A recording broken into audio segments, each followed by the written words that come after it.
আমরা এই সিলেটে অনেক মানুষ ইটালি যাওয়ার সাথে লোকাল টুকে বলছে বিকজ রিজন তৈরি করে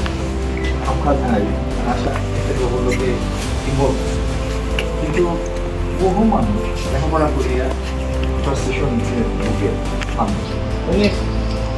বাবা মা পাইবা যারা জন্মনিবন্ধন সার্টিফিকেট পেয়ে ম্যানিপুলেট করিয়া 13-14 বছর বয়সের মধ্যে বিয়ে আছে তো যে বাপে 1300 নাইছে আমরা সিলেটের অর্থনীতি যেভাবে চলে এটার ভিতরে এমপ্লয়মেন্ট জেনারেট করার ক্ষমতা আর শুধুমাত্র ফানি ফাটাইটাম আমরা বেশি কারণ আগে তো মাটির কিছু ফানি পড়তো কোন তো আর মাটি নাই যা ফলে ফাঁকা উঠতে পারে ফাঁকায় তো ফানি নিতে পারে না ক্লিয়ার দিলে তো এটা দিয়ে আমরা খাম করছি স্টাডি করছি আমরা এটার প্রতিরোধের ব্যবস্থা নিব তবে এটা নাই যে বন্যা কমপ্লিটলি আপনি বন্যা মুক্ত হয়ে যাবা বিষয়টা এটা নয় কিন্তু বন্যাটা যেন স্থায়ী না হয় দ্রুত পানি নিষ্কাশন হয় নদীতে যেন ব্লকেট না হয় ওটা